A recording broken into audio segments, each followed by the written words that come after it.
Alright lads, so this end of month banner brought 3 new amazing characters. 3 characters that we are going to be covering on the channel, and the first one to cover today is going to be the captain of Squad 11, KENPACHI ZARAKI. So in this we'll be breaking down the character, letting you lads know exactly how good or bad, in this case very good, this character will actually be. And in the comments below, you lads can join in to let me know what your opinions are on this character. Did he impress you? Did he disappoint you? For me, he's definitely the biggest surprise of the banner. So with that said, let's start reviewing the brand new KENPACHI ZARAKI.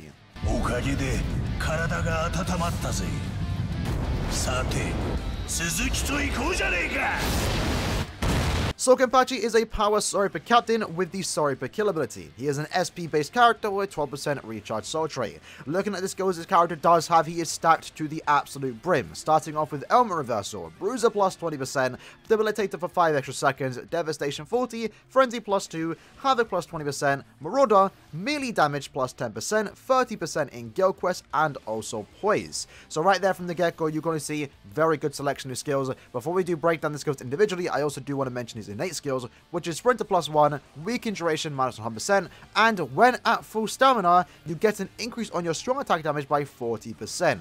So what we are seeing here is an absolute powerhouse of a character. Not only do you have Frenzy plus 2 with weakening all your attacks, you also have an extra 40% strong attack damage and also 30% more damage in co-op content. Otherwise, it's going to be 10%. This right here already makes him one of, if not the hardest hitting characters in the game, but only when at full stamina. When he's not at full stamina, he does lose that 40% Berserker, but it doesn't even matter all too much because Frenzy plus 2 with that extra melee damage, he's still solidifying himself as one of the hardest hitting characters, even when not at full stamina. The other great thing about this character though is that he does have Element Reversal, so if you do get inflicted by a status summon, you are reflecting that status summon back, therefore technically making him immune to every status summon in the game, as long as he does not stand on the pause on the floor. But most importantly, that status summon reversal skill does allow him to potentially get back up to full HP, so we can take full advantage of that 40% strong attack damage buff when he's at max stamina. So what you have right here is a character that is just very powerful in terms of skills and also strong attacks, because if you have a look at his strong attacks, he does have a distant AoE SA1 that is more of a vortex type attack, very good strong attack 1. SA2 is a beam forward with the added whiff, just like Safui Retsu and also 6th Anniversary Aizen. And then finishing up his strong attack hit, his SA3 is a 1200 radius around him, so basically an above 4 strong attack 3. Very, very good strong attacks in combination with skills, but how does he perform in actual gameplay? So firstly, let's start talking about Guild Quest.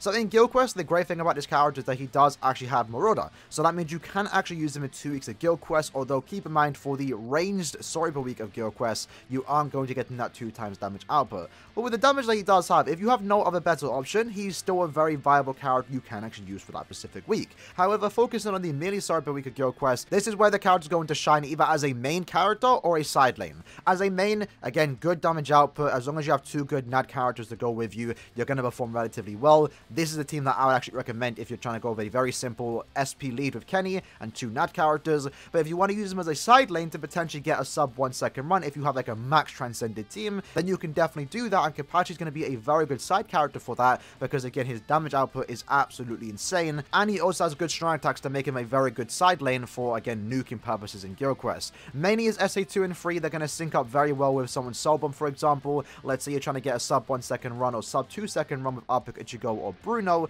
then having this KENPACHI in the slide is going to be one of your best supports to try and get through all 5 waves with 1 Soul Bomb / strong attack. As for epic raids, of course, outside of the fact that this character is currently a bonus for the Awakened Zarapu epic raid, in general, in his gameplay, when it comes to epic raids, again, performs really, really well in this particular game mode. That's, of course, mainly due to the damage output that he does have. Frenzy plus 2, 10% melee damage, and also that 40% Berserker. With the strong attacks that he does have, all being melee collision, it ensures that he's never going to get any wasted damage, and as long as you know the pattern, you're pretty much going to have a very, very easy time, especially with 6 KENPACHIs. And that's going to allow you to complete any epic raid whenever this character is a bonus very, very quickly. Currently, with 6 KENPACHIs, you can pretty much expect like a 30 to a sub 1 minute run on this current Awakened Zarapu epic raid, who does have a whopping 50 million HP.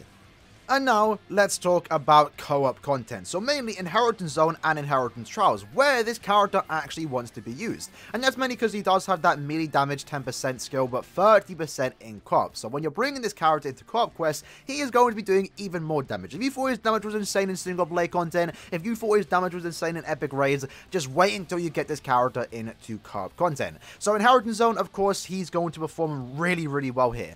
Inheritance Zone enemies are inherently weak for the most part until we get ultra difficult quests, but as it stands right now, this character was basically clearing IZ like he was a max transcendent character. Again, this damage that he's dishing out cannot be scoffed at. It's absolutely crazy. And then for Inheritance Trials, once more, this character's gameplay in this particular game mode was very impressive, mainly due to the fact that, of course, he does have currently Sorry Killer, so he is almost perfect for IT. But again, when you hit so hard, like you're hitting like a max transcendent character, you almost don't even notice the Iron Skin ability that all the enemies have. But lucky for this KENPACHI, since he does have weakening on all of the attacks, he will be inflicting status limits, which will again allow you to clear a tad bit faster.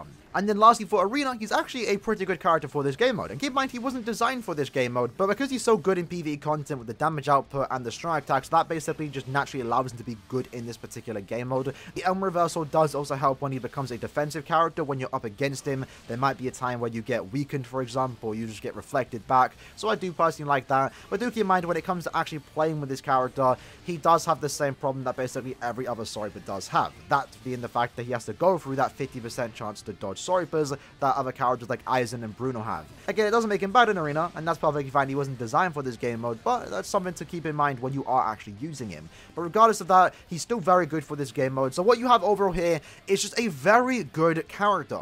Now, of course, his biggest disappointment to a certain extent is the fact that he's another power Sorryper killer, because they are absolutely stacked to the brim. We have so many good power Sorryper characters, now we have another one. But even in that group of characters of the same killing attribute, I still feel like he stands out on top for the most part. He's just such a really powerful character, and in my opinion, this is the perfect personification of a KENPACHI character in Bleach Brave Swords. We've received many characters in the past for Kenny, and they've all been kind of just okay, nothing too special. This, in my opinion, is the first really powerful KENPACHI that is all about dealing insane damage numbers, and that's what I really love about this character.